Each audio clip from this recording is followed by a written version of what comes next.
We are here in Happy Hour today live with Carla Caldwell. Very excited. And we're going to be doing a dive into, really, we're going to be spotlighting Carla and how she is using some of these apps in order to serve not only her firm, but her clients. And I want to make sure that I have up the right deck. So, I was just going to say, I'm like, I think this is the wrong deck list. I think it might be as well. So I'm going to stop sharing my screen. Coming up soon. Coming to you soon. Coming to you soon is a deep dive into decks. Yes. I mean, I use decks and I'm happy to chat about it, but that's for a different day. Right. That's just a piece of it. That's right. That's funny. Dun, dun, dun. Yep. The anticipation. You're building the anticipation. And here we go. This looks a whole lot more like what we had in mind for today. So, let's see. From current slide, let's show our slideshow. And you should be seeing my screen. There we go. So we have got a firm spotlight today. I love these, and I've already had a sneak peek at what Carla is bringing today, which is fantastic. Anytime that I'm around Carla and she's presenting, I always end up learning something and absorbing from you. So. Oh, totally. Yeah. Thank you. I'm glad that you were here. Carla and I go way, way, way back. I think it's now been 10 years. I think so. Maybe I think it's been 10 years or very close to 10 years. But Carla was on the first time I really did speaking, was on a tour, the Firm of the Future tour, where we went to, I don't even know how many cities. A lot. Yeah, it was a lot. Yeah. And we were both presenting. I was presenting on QuickBooks Online, and that was fun. It was super fun. That is a ton of fun. That was like a lifetime ago. It feels like 10 years. It wow. was. Yeah. I miss those in-person trainings. Oh, you and me both. They were awesome. Well, I'll go ahead and open up here. So my name is Liz Scott. For all of those that are here, I probably know most of you, but if I don't, welcome to the Happy Hour. This is part of my life that I truly enjoy. I love the Happy Hour. I like being with my accounting community. I love sharing anything that I have learned along the way. And whenever we're able to collaborate and share ideas and apps that we're using, I think that makes us stronger as an industry. I'm like most of you, I've got some small business clients that I serve. I use QuickBooks Online and then a bunch of different apps so that way we can test them. And then in the consulting firm, that is where we create a lot of training for those different apps that we use. So it's very cool. Lots of exciting stuff there. Heather, you want to do an intro? Yes, I will do an intro. For those of you that I haven't met, which most of these names I recognize at this point. I'm Heather Satterley. I'm a CPA. I've been an accountant for 30 years. Can you believe that? Like 30 years in accounting, like what?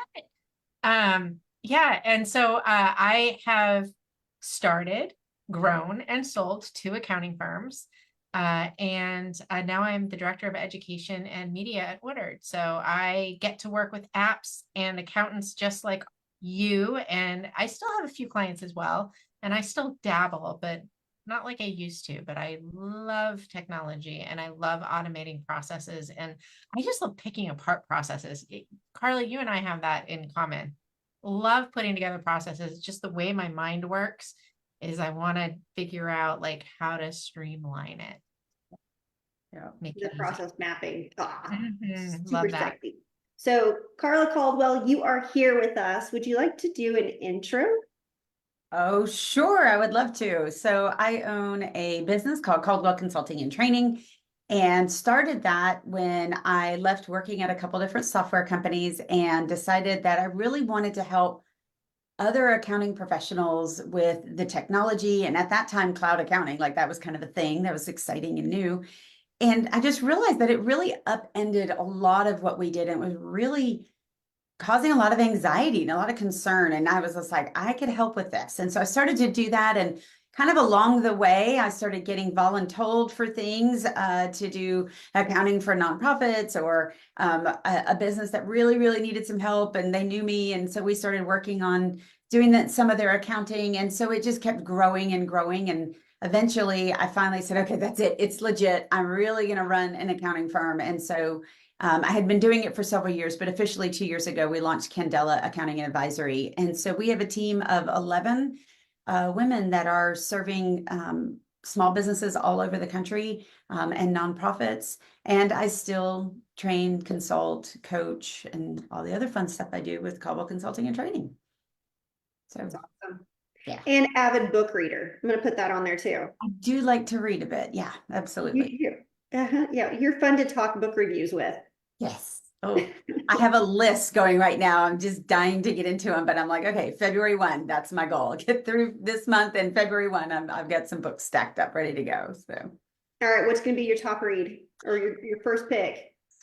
I'm actually going back through a book called The 5 Dysfunctions of a Team by Patrick Lencioni. I'm a little bit of a fangirl of his, so I kind of want to go back and read that one again. I got to meet Adam Grant for like a half a second at QuickBooks Connect last year, and his book Hidden Potential, if somebody hasn't read it, oh my goodness, so good. But he has a few other books that I feel like I got to go back and read. So Think Again, I think, is another one of his that I want to get into. So those will probably be on the top of my stack. Good choices. Yeah. Heather, you want to say thank you to our sponsors? Uh-oh, you're on mute. I'm gonna unmute myself and say thank you to all of our sponsors. So yes, I do. Like, I love all of our sponsors.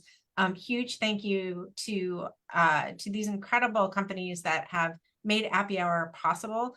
We wouldn't be here without them, and we really appreciate their support in bringing Appy Hour to all of you. So thank you. Absolutely. So today we are going to go through and talk about Carla's internal and external tech stack. This is going to be something that will give us an idea as to what kind of tech Carla is using inside of her firm in order to serve her firm and the team members that are in that firm, and then also talking about the external tech stack. So what client apps is she using? And that just is really nice to see the differences that each of us have in our firms and how we solve that with tech. So I'm going to go ahead and kick us off over here to talk about some firm insights. This is also really good to know when you're thinking about how do I compare team size, 11 team members. Carla, that's great. That's a good place to be in. It is really exciting. It's hard sometimes. Don't get me wrong. I go back and think about what I learned in college, and I don't remember managing a team being one of the classes that I took. So there are days when you're like, oh man, it's tough. But then again, they're rock stars. They're so amazing, and I absolutely love watching them grow and thrive. So it is a good place to be. I really am enjoying it. You know, one of the things that I say to one of my team members all the time is that we need some management classes.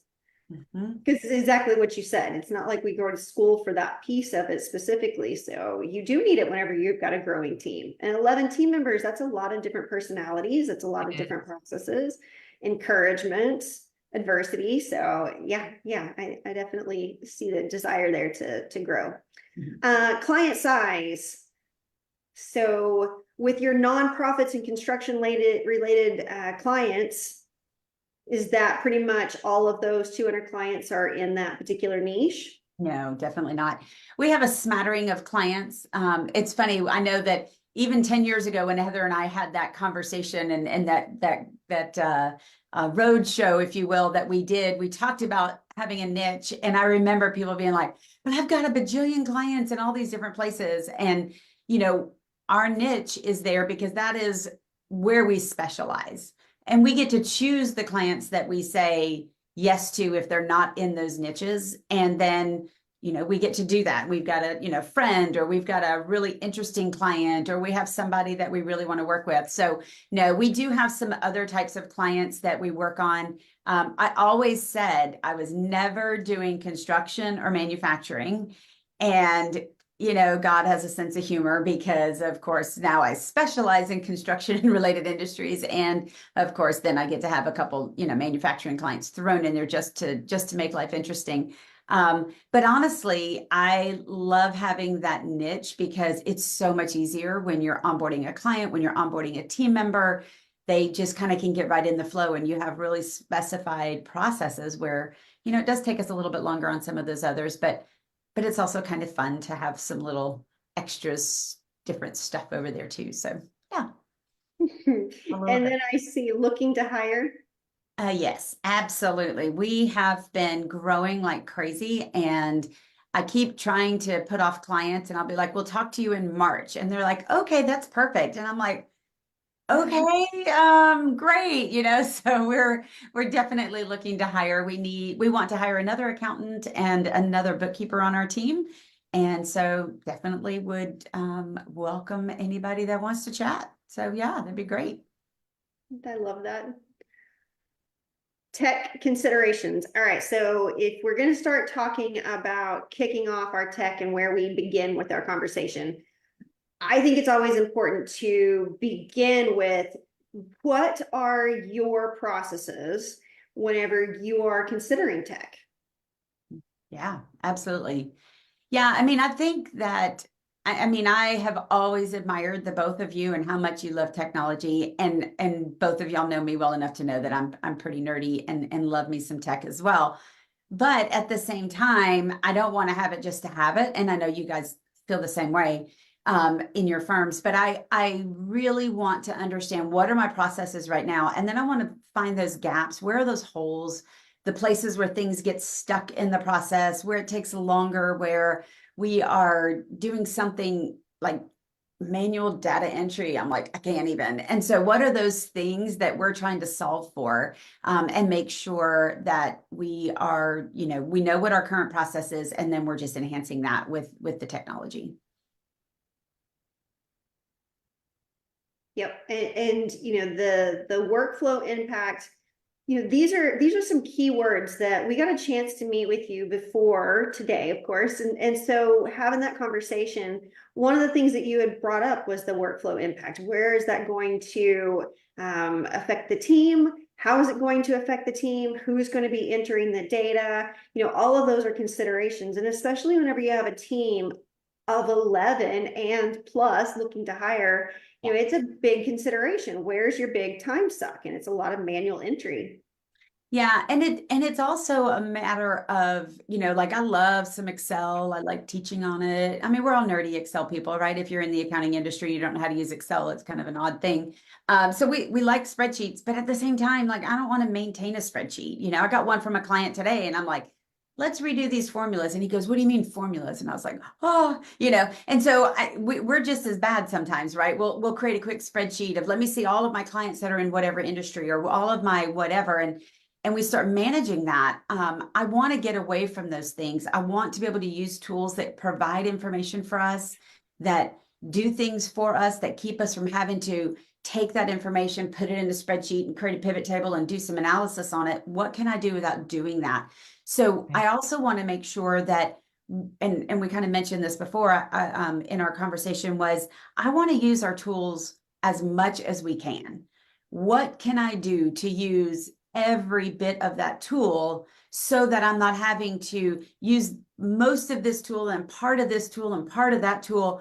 Because now my team's got to flip from app to app to app to app, or my clients do, and it's confusing. So I want to use it to its fullest as much as I possibly can. And so that is definitely a consideration. And then how, like you said, the workflow effect for our clients. And, we have it on there as well. What is the impact on our clients? We've really got to consider that as well. One of the things that I come up or I see so much is that, people will come to me with a problem within their firm that they're looking to solve through technology. And they'll start describing it, and I'll always start with the tools they're already using. Mm-hmm. So have you looked to see if this tool actually has that functionality and can address that need? And it's really surprising to me. It's not anymore, but it was really surprising to me that most of the time they hadn't looked. So they had created the process, right? They had adopted the technology to solve another need within their firm, and then they stopped. And so those emails with new feature releases would come in. There would be the webinars, learn about what's new in our product, and people didn't watch them. They had in their mindset, I've found this tool for this particular need. And then they didn't stay up to date with what was new in that product. And I think you're right that that's really the place that starts. And I actually just had a coaching call, this week where I was talking to somebody and, they were looking to solve something and I kept asking about their existing tech. They're like, why do you keep asking me about my existing tech? I'm like, because you want to make sure that you're keeping, if you can solve the problem with what you have, that's going to cause the least disruption for your firm and for your client. So I love that. And you're right. You have to be super intentional about it and know what you have. Well, and I'm a cheap accountant, right? So like, I don't have to buy another app, right? I'm like, dang, I just saved myself some money. So, I mean, I just kind of think that's great, And so I kind of joke and I'm really not, but I mean, it is, I want to use every ounce of that tool as much as I can. And it's hard. It's hard sometimes because I think, you mentioned this just now, Heather, and I think that this is true. Maybe we don't think about it this way, but I think of like, as an example, QuickBooks, okay, that does our accounting. Well, it also does payments and it also does, and we forget about that. We think, oh, well, its primary purpose is this. But wasn't it just 10 years ago when everybody was like, I want one app that does everything. And now that we have 1,000 apps, we're thinking, well, let's get 100 of them. I'm like, no. So it's kind of interesting. There's definitely some specialties that we've got to look at and there's some bells and whistles some of them may do, but let's be real. Half the time we're not using the majority of what's there. So if we can use it more, that's what I want to do. Well, and products are maturing. So, they're the good product, or I don't want to say, I got to be careful with that, but the customer centric products that are listening to the needs of their customers, they're adding those features because they understand that user experience is actually the most important thing in their product, that their customers need to want to use it. It has to be easy, or they're going to find something else because we have so much technology available to us now. Yeah, for sure. Well, and every single subscription, I'm thinking about you, Carla, 11 people. And so that subscription, most of that is billed by user seat. Yeah.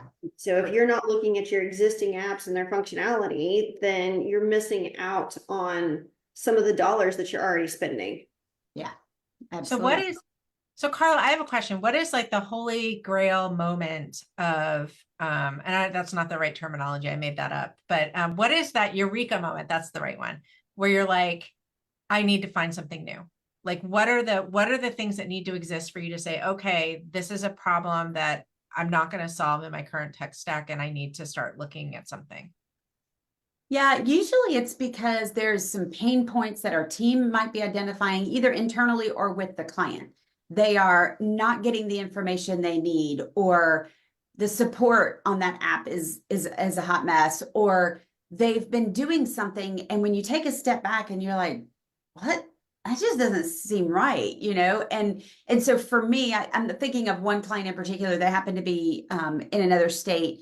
I was about to say what state and what they do, and then I thought that's a small state, so I probably shouldn't do that. But anyway, so they're in another state and they have an app and it integrates with QBO, and it's a mess. We can't get reports out of it. We've figured out how to make it work, but it just sucks up so much time and effort. And so those are moments when we're like, this isn't flying. Internally, it's usually because our team has been doing a process. They've figured out the best way they know how. I get involved and I'm like, well, why are we doing that? And if they are like, what if the first thing they say is, well, that's how I was trained, or we've always done it that way, I'm like, oh, that was nails on the chalkboard. We have to revisit it. It may be legit. That's what we got to do. But I usually am like questioning why? How can we do it better? What's going on? And usually I ask my team a lot, where can we be better? What can we do? What's broken? Because I don't see it all anymore. Like, I'm not involved in every client. I'm not involved in everything that is going on in the firm all the time, which is weird. But I need them to give me that feedback. So they provide that, and they know that we are I'm not upset at any person. I'm upset about our process, or I want to protect their time because they're such great people and they can do so much great stuff. And if they're bogged down doing something tedious or unnecessary, I want us to relieve them of that so we can do all these other great things, because we've got a lot of great clients to work with and a lot of great ideas that we want to implement. I love that. You know, so knowing who you are, Carla, one of the things that I asked was, do you have any type of worksheet or some type of visual graph that's inside of your firm that lists out, here's our needs, here's our apps? And you came back and you said, I think so. And when it came over, I was like, oh, that's so awesome. So I can't wait to share this with everybody. Talk about super sexy. Yeah, nerdy. I love it. So I had a team member that came on that was not in the accounting profession. And when I started explaining to her all the apps we use, she sat there like a deer in headlights going, you do what? Why? What in the world are you talking about? So when we started bringing on team members and helping them, even if they were already accounting professionals, the way we did stuff was very different. So we created a spreadsheet. Now, I have to admit, I really want this alphabetical, and I don't think it is. I can't remember now. But anyway, I'm looking at it and I have my glasses on. So anyway, we basically wanted to go through there and say, okay, what do we use for accounting? What do we use to integrate apps? What do we use for this? And what do we use for that? And this was just super helpful. So as part of our onboarding process with our team members, they have this spreadsheet that they can go to so they can reference it, because there's tools that we use for internal communications that are not client related. And then we have internal communications that are client related. And so where do we do these things and why? And once they get used to it, it's super easy for them to get around, but it does take a little bit of effort for them to kind of learn the way of what we do. But it also helps them understand that technology is important in our firm. And when we interview, if we have somebody that can't get on a Zoom call, we're like, that's a problem, because we are on Zoom a lot. You know, if they don't know how to do certain things, you know, we just want to make sure they understand this is the world we're going to be in. And I've had team members that weren't great with technology and they weren't a good fit for us. And they were crazy smart people, crazy great accountants, but this is super helpful to have something like this for our team. I love that. I love this. And I use something, I have used something similar in my firm that I called an app inventory, and we updated it. It was a little different in the sense that we also kept track of like when renewals were up, when like what the fees were, those types of things in there as well. Yeah. Yeah, especially whenever you're talking about a lot of different apps and multiple different team members, I think it's important to pay attention to the app cost, because it adds up really, really fast. And one of the things that I went through here and I was looking at it, one of the things I was noticing is you've got some areas of needs and you've got apps that do that. And you know, like in the sense of file sharing. So Dropbox, Evernote, Google Drive, and then also Vimeo. You know, there's different types of needs. And so there's different types of clients and who are you working with? So pulling back that conversation that we had just a minute ago with what are the apps that you're currently using that also do these same things is really helpful whenever you're pulling in all these different people, all of these different needs and the solutions that you've already got in place. Well, I'll give you a really great example of that. We had been using Loom. I mean, it was, you know, Ashton Kutcher came to QuickBooks Connect and talked about it. So, I mean, you know, you kind of have to try it out and see. And it was great. We were already using it and we'd been using it and we had a subscription for it. Well, then Vimeo came out and now it does the same exact thing. Well, we were already using Vimeo. So we decided, you know what, it makes a whole lot more sense to just keep it there. So we have had to do some shifts like that. And sometimes our team's like, but I like Loom better or whatever. And I'm like, and I get that. And I understand. And we're not yanking it out from under you for today, but it is a business decision we have to make because I'm paying for 2 apps and I don't need 2 apps. So let's consolidate that down. And now we're using Vimeo for all of that type of thing. And it works beautifully. And it took time for Vimeo to get to the level of the things that we needed. I'm sure Loom can do some other great things, and I'm not dissing it at all. But for us, we already had it. It started maturing in the things that we needed it to do. And so that was a decision we made, I don't know, at some point last year, doing things like that. Well, and it also feels like if you have a new need that pops up, you can come over to your column with your needs and you can say, okay, let's add that in, and then easily look at, here's the different apps that we're currently using. Would any of these possibly meet that need already? Yeah. And we have to do an inventory like Heather was talking about and periodically go back and look, because Vimeo could not do the recordings when I first started working with it.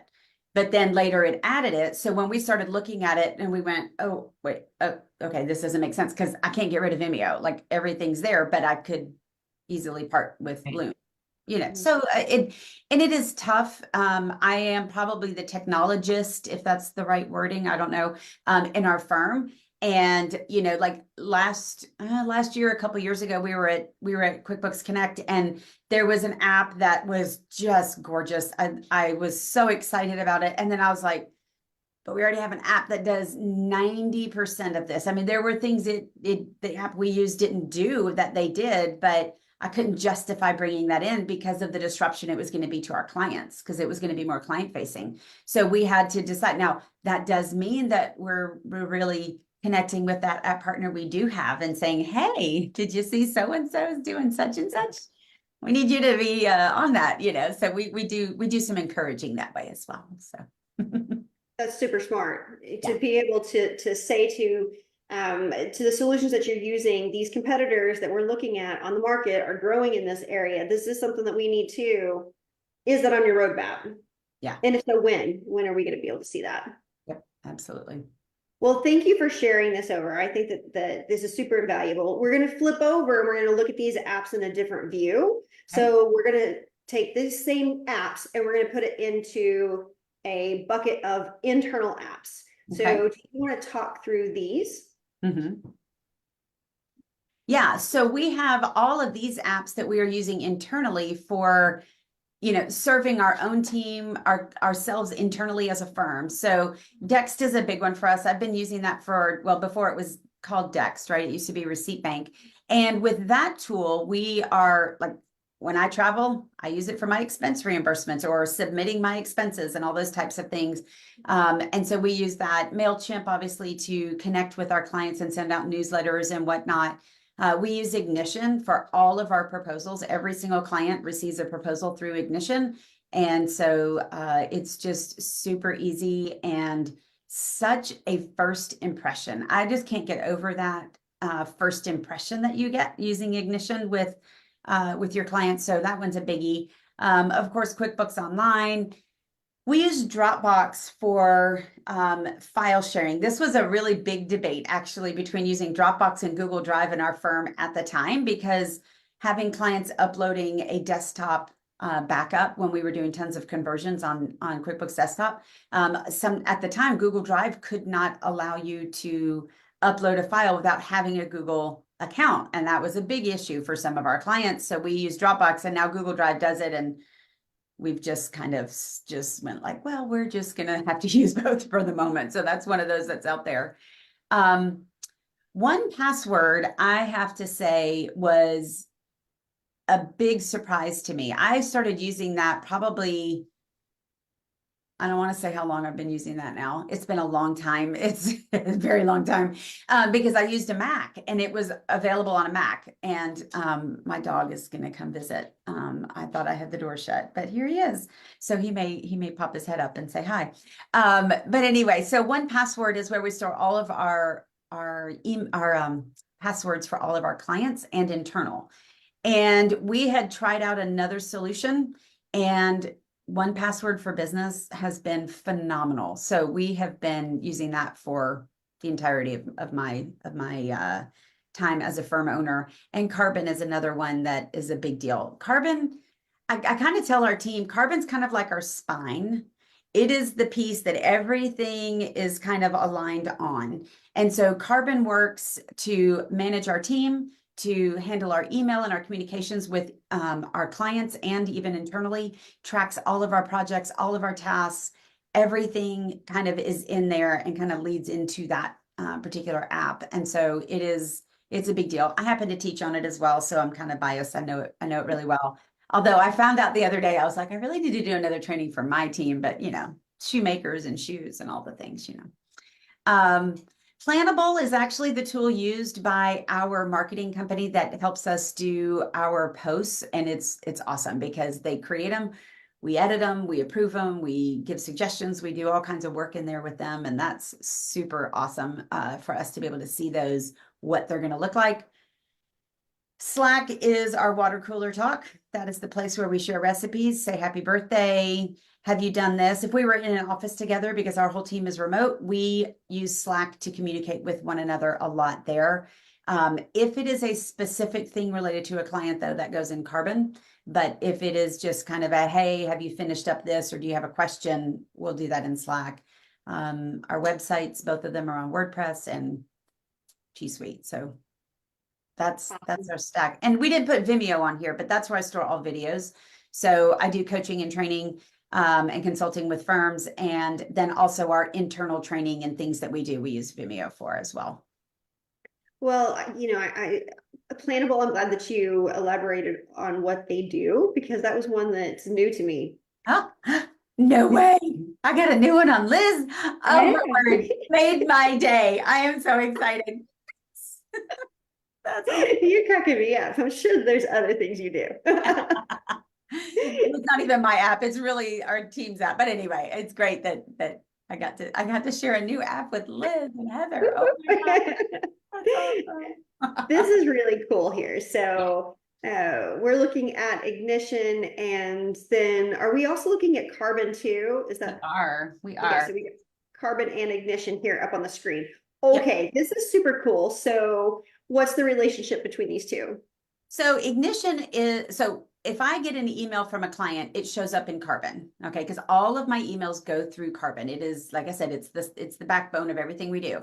So an email comes in from a client and they say, hey, I'd like to chat with you about, working with you or whatever. I'm like, awesome, that sounds great. We'll jump on a call. And if I do a proposal for them, because of course we don't always do that, they might not be a good fit or whatever.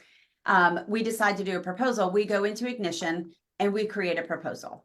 And so that proposal could be for accounting services, for cleanup work, for conversion, whatever the thing is that you do. For those that do taxes, of course, you can create a proposal for that. It has your letter of engagement in there. So it is spelling out the terms and conditions of your agreement. It's also spelling out what's in scope and what's out of scope, which is kind of important, right? Like we need to know what we are doing and not doing, especially for those that are working to have a flat fee or fixed price that they're doing for their clients. But even doing it hourly, quite frankly, you need to define what that is. I mean, it's not like forever and ever, I'm going to charge you $1 bajillion. So we define all of that in Ignition. We can actually send out that proposal to the client electronically, allow them to electronically sign it, put their payment details in there. When they accept the proposal, thank you, we get a deposit, right? Like it's all done all in one foul swoop, happens right then.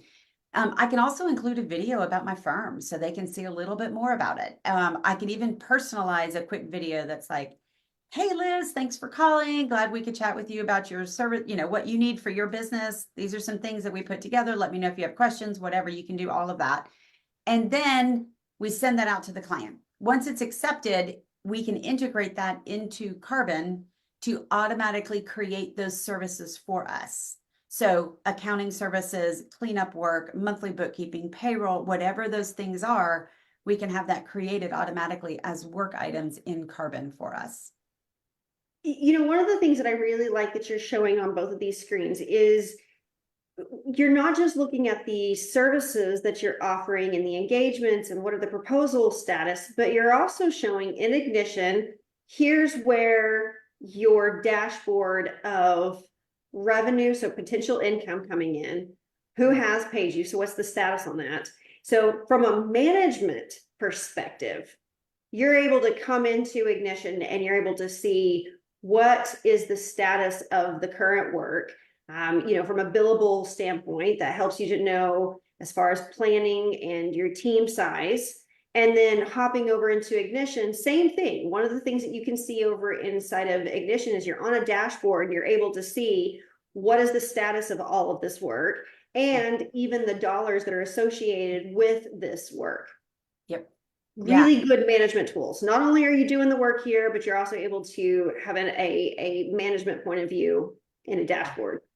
When I teach carbon and help firms understand the process, and I am amazed at the number of firms that don't have a really good understanding of where the work is. What is the process and the status of what's happening? So I literally did one of these screenshots about 1099s, and I think there's 55 work items left on there. And I wanted to see kind of where are we at? And I think I got all the names blurred out like I needed to, but what is the process? Are we waiting for the client? Are they still reviewing things? Have they approved it? Are we processing it? Whatever the case is. And so, we've got 55 today, and by Monday, we should be down to our stragglers. And then I jokingly say we've got our problem children after that, right? So we're really, this is the dashboard that I watch. And then I'm like, hey, team, how's it going? What do I need to do to help you out with that? I don't need to call them up. How's it with so-and-so and so-and-so? And I list off all their clients. It'll drive them crazy. So this lets me see what's happening without feeling like I'm micromanaging them, but yet they know that I'm there to support them if there's an issue. And I can even go in and see their notes and everything that's going on with it. So it is invaluable to running a firm, whether your team is remote or not, quite frankly. I love that. I'm going to flip over to your external apps. Sure. Because I want to keep talking about the tech stack that you're using, but I really did like that what you were showing there in those screenshots. All right. Okay, so here we go. Dext again is a big deal. So Dext for us, and I know that when I started using Dext, I had one particular client in mind that I needed a solution for, and they travel internationally a lot. And if you have a client that travels internationally, it doesn't mean that they're using multi-currency in QuickBooks. It means that we need to translate all of those little currencies that I've never even heard of and cannot pronounce into US dollars. Dex does that. So they scan their receipt, it reads and sees that it's pesos or it's Canadian dollars or it's Romanian something or other, I can't remember what it's called, and it converts it into US dollars. And then they can do an expense report and put all that together and categorize it, and then it can have an approval, or they just scan the receipt because they use a corporate credit card and it reads it, knows what credit card it is, and sends it on over. The other reason that we really like Dex for our clients is that it is not a per user license on their side. So I am able to have a client that has 30 users in it, and they each log in and see their transactions. And so it really is an invaluable tool for us with all of our clients, so much so that it is now every client uses Dex. We call it our virtual inbox. And so it's a big deal for our firm. And the first time I shared it with one of our clients, I asked him if he had any receipts, he could show me. And he literally pulls the wallet out, and it was like that George Costanza moment, when he has the back problems in the wallet. He literally did that. And I'm like, am I getting punked here? Because this is it was hysterical. So anyway, love it. And they are huge fans of it. In fact, anyway, we use it extensively with them. QuickBooks Online, just ubiquitous in the market, right? Like it's just everywhere, and it has done so much. It has grown as a product and matured so much. And so we love working with them. We're in construction as an industry, so Builder Trend is definitely one of those that's being used quite a bit.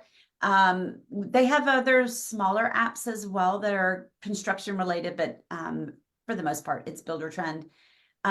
Several of our clients may not be solely e-commerce, but they do have stores. And so they're either using WooCommerce or Shopify.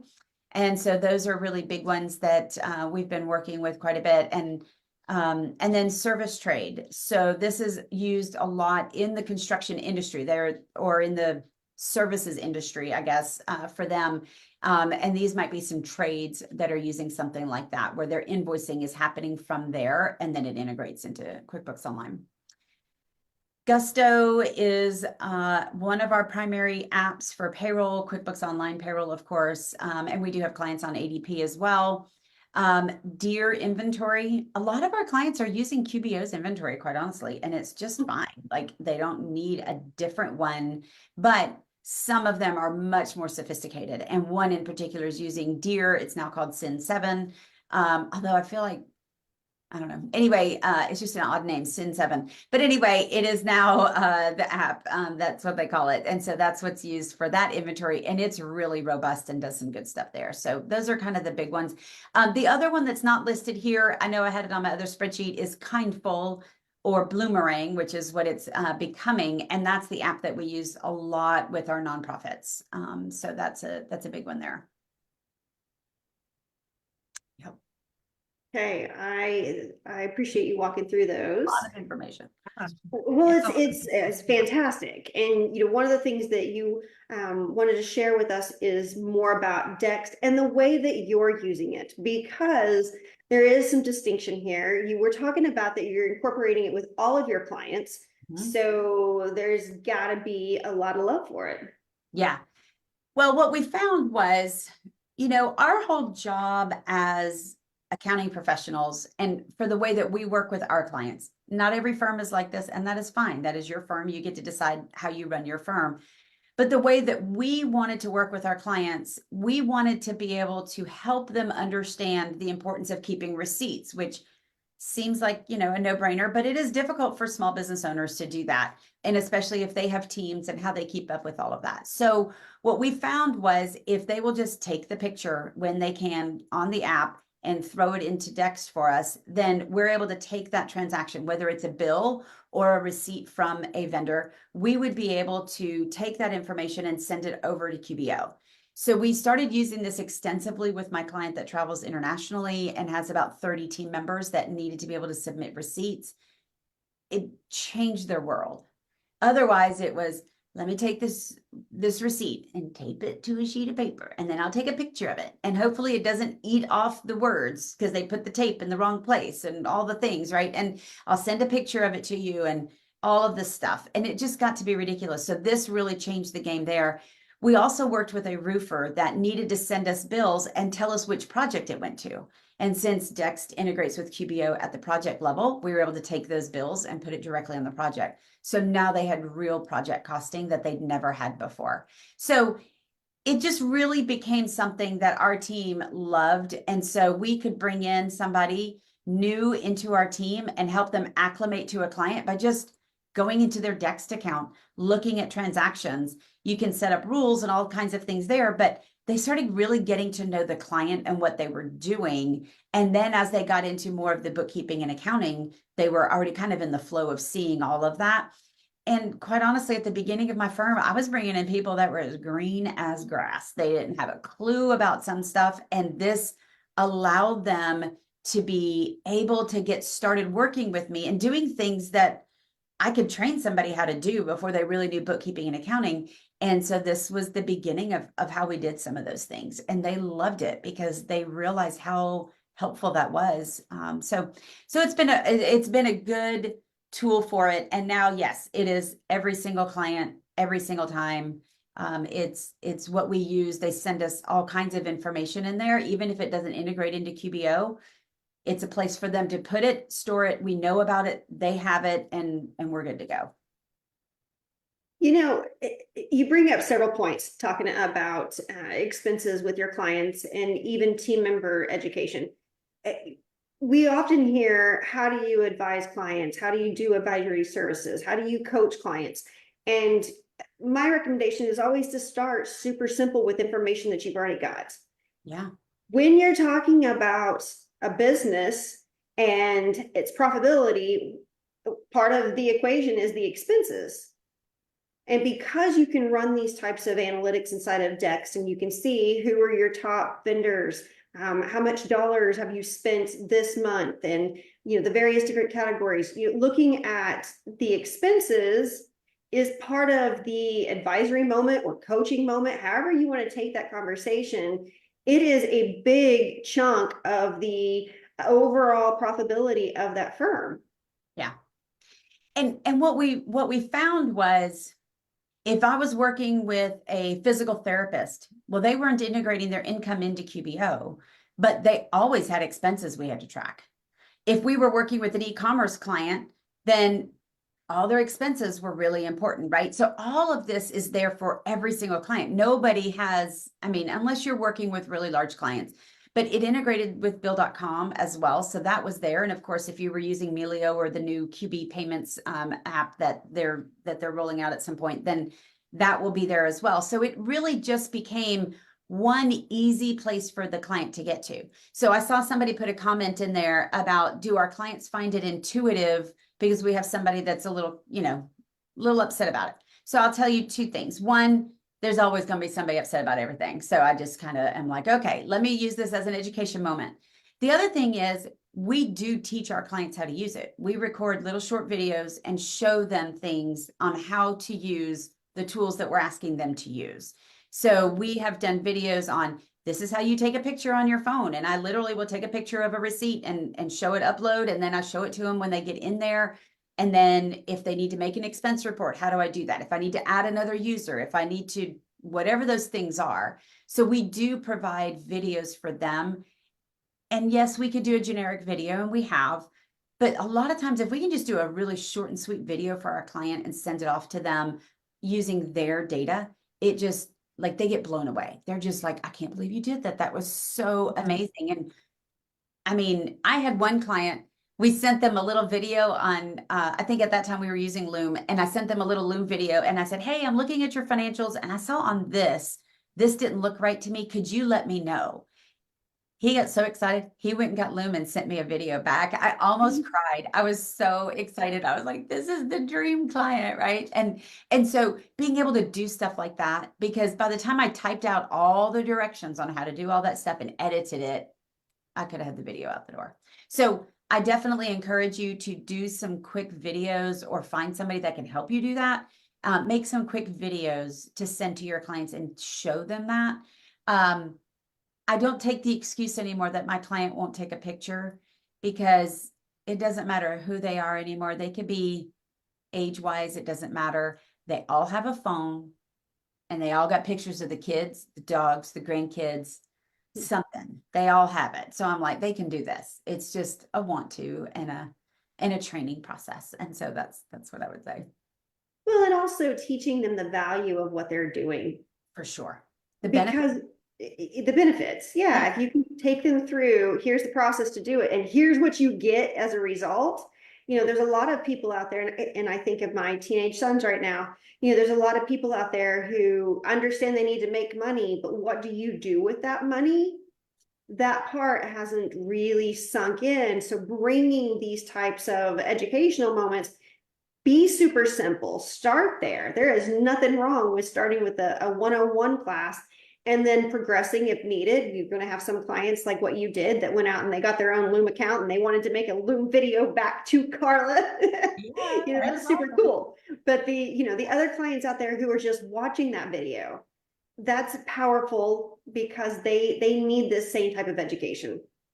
Well, and what we found too was that when our clients, because we work with a lot of contractors, builders, people that flip houses, they need to send us the closing statements. They're buying and selling properties. They might be managing properties, and they lose those things. And then to go back to the closing attorney and figure out which closing attorney it was, or get the document or whatever. Now they don't have to do that anymore. We've got it. It's attached to the transaction. We don't do their tax return, so another accounting firm is going to get involved in that. And honestly, we have to train the accountants, go look at the transaction. It's always there. And one of them laughed at me one day. He goes, it's not there. And I'm like, are we going to have a bet on this? Because I'm telling you, it's there. And of course it was, and he had to eat his words a little bit, but it was, he goes, I'm just not used to this. Like, this is so unusual. But it makes their life so much easier. It's incredible. So I love the transparency. Yeah, absolutely. Yeah. So I'm gonna say, Carla, thank you for coming on. Thank you for sharing with us your tech stack. My walking us through. And it's like you said earlier, yes, it's a lot of information, but we all learn from each other. And I would much prefer to hear you share your tech stack and how you're using it than to try and fumble on my own. Yeah, for sure. Absolutely. Well, it's been so much fun. I'm honored to be on here. I have been huge fans for a long time, a huge fan for a long time. So thank you for having me. Well, I'm not surprised we killed an hour really quickly. I know, But right? Oh my gosh. right? We've got a couple of live questions that I want to address. Ken said, if you're just starting out and just want some basic tech, where would you begin? I'm going to say workflow. Yeah. I mean, honestly, I would start like in QuickBooks Online, if that's the tool that you're going to use. There's some basic workflows in there that you can start using to get your mind around documenting your processes and doing all of that. Use it. It's free. I mean, like free. Yeah. So go use it. And then you can add in some other stuff as well. But use every ounce of QuickBooks Online or, whatever your accounting tool is. It just happens to be, I'm a fan of QBO. Go in there and use every single piece, every which way you can. You're going to find that a lot of your needs are already met right there. And then you can kind of expand a little bit further out from that. Great advice. Great advice, Carla. 100%.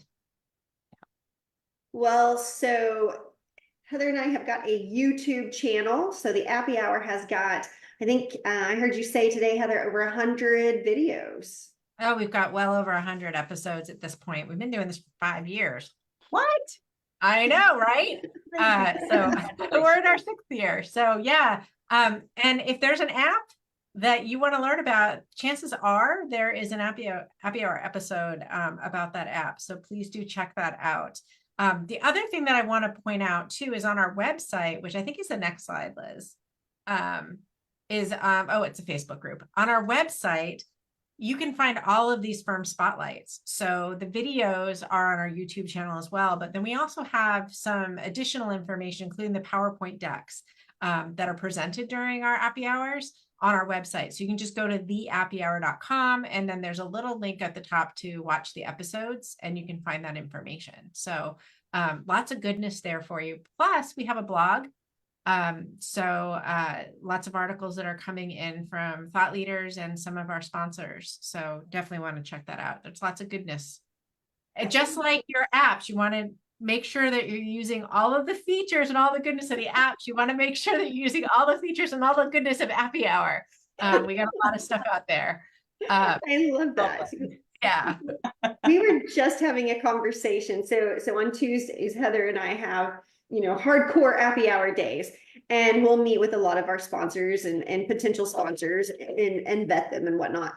And one of the things that we were talking about today was what additional features are happening inside of these apps. Send us the updates. So when the newsletters hit your inbox, that's one of the things that you're going to see is what are some of the updates these apps have. And we're asking them to bring that to you in blog form, video form, something that's able to be digested by the community. So if you see those emails coming in with the newsletters, that's what's in there is a lot of app updates.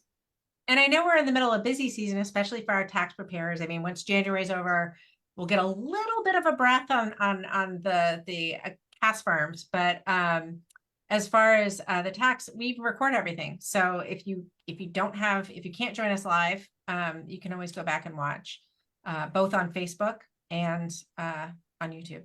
If you're lonely and you want somebody to just be talking in the background while you're sitting at your desk for hours and hours, we're happy to keep you entertained. Yes. So we're going to do a deep dive into Dex. So we learned a lot about Dex today and how Carla's using it, but we're going to do a deep dive into Dex with our good friend, Dan Luthi. Dan, he's been on Appy Hour before.